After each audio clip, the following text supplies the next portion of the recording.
বৈষম্য বিরোধী ছাত্র আন্দোলনের শহীদ মার্চের প্রস্তুতি চলছে ঢাকা বিশ্ববিদ্যালয় এলাকায়। সেখানে আছেন আমাদের সহকর্মী আদ্দিন সজীব। চলে যাচ্ছি তার কাছে। আদ্দিন, এখন কি প্রস্তুতি চলছে কর্মসূচির আমাদেরকে জানাবেন।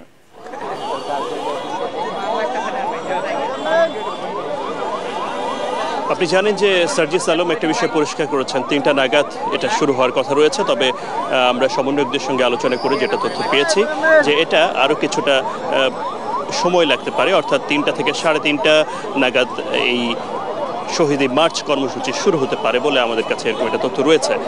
আমরা দেখেছি যে 2টার আরও আগে থেকে প্রায় 1:30টার পর থেকে অল্প অল্প করে বিভিন্ন শিক্ষা প্রতিষ্ঠান, কলেজ, ঢাকা এবং ঢাকার আশপাশের বিভিন্ন স্থান থেকে অনেক শিক্ষার্থী দল বেঁধে আসছে। আমরা এখনও দেখতে পাচ্ছি যে ঠিক রাজু ভাস্কর্যের এই অংশটাতে একটা ক্রাউড দেখা যাচ্ছে বেশ ভালো অংশের, এবং বেশ কয়েকটি শিক্ষা প্রতিষ্ঠানের শিক্ষার্থীরা ইতিমধ্যে এসেছেন। এবং আমরা এটাও জানতে পেরেছি যে আর খুব অল্প কিছুক্ষণের মধ্যেই ঢাকা বিশ্ববিদ্যালয় সহ ঢাকার আশপাশে যে পাবলিক বিশ্ববিদ্যালয়গুলো রয়েছে এবং বিভিন্ন শিক্ষা প্রতিষ্ঠানের শিক্ষার্থীরা খুব শিগগিরই এখানে এসে পৌঁছাবে, এবং 3টার মধ্যেই তারা এখানে এক হবেন এবং এক হওয়ার পরে তারা আরও কিছুটা সময় অপেক্ষা করবেন যে আশপাশ থেকে অন্য যারা রয়েছেন বিভিন্ন শ্রেণী পেশার মানুষ তাদেরকেও কিন্তু এই আহ্বান জানানো হয়েছিল।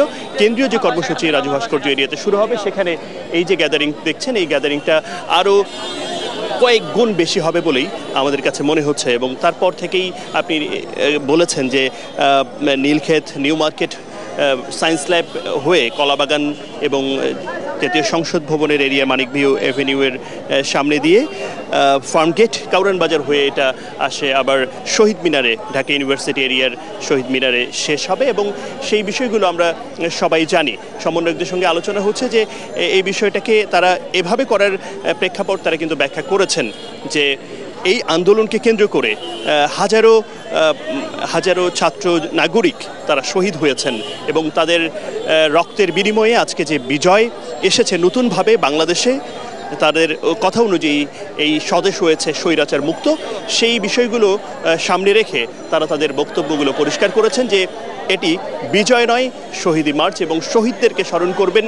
একই সঙ্গে যে ছাত্র জনতারা হাত, পা, চোখ এবং শরীরের বিভিন্ন অঙ্গ প্রত্যঙ্গ হানি হয়েছে, ক্ষত হয়েছে এবং গুরুতর আহত হয়ে আছেন, তাদেরকে স্মরণ করবেন। তাদের পাশে থাকার একদিকে যেমন তারা চেষ্টা করছেন এবং তাদের সহযোগিতা করার চেষ্টা করছেন, একই সঙ্গে অন্তর্বর্তীকালীন যে সরকার রয়েছে, এই ছাত্র জনতার অভ্যুত্থানের পরে যে ডক্টর ইউনূস সরকারের যে রয়েছে, তাদেরকে তারা বিভিন্নভাবে চাপ সৃষ্টি করবেন এবং তাগাদা দিবেন যে শহীদ পরিবারগুলোর পাশে একদিকে যেমন থাকতে হবে, অন্যদিকে আপনার যারা আহত হয়েছেন, গুরুতর আহত হয়ে যারা রয়েছেন, তাদের পাশে কীভাবে থাকা যায়, একই সঙ্গে দেশ গঠনে যে ভূমিকা রাখা যায় সেসব বিষয়েও হয়তো দিক নির্দেশনা পাওয়া যেতে পারে এবারের এই কর্মসূচি থেকে। তো আপাতত এখানে এই জড়তা এবং এই যে সবাই জড়ো হচ্ছেন সেটা ক্রমান্বয়ে বাড়ছে। আমরাও দেখছি আশপাশে রীতিমতো যান চলাচল কিছুটা কমে গেছে, এবং এই পথটা দিয়ে অর্থাৎ রাজু ভাস্কর্যের আশপাশ দিয়ে এখন ঠিকঠাক যান চলাচল তেমন একটা চলতে পারছে না, কেননা হাজারো শিক্ষার্থী এখানে ইতিমধ্যেই এসে উপস্থিত হয়েছেন। ধারণা করা যাচ্ছে যে 3টা নাগাদ এটা পুরো ঢাকা ইউনিভার্সিটির মধ্যে একটা অন্যতম বড় সমাবেশ হবে বলেই মনে হচ্ছে। সজীব, আপনাকে ধন্যবাদ।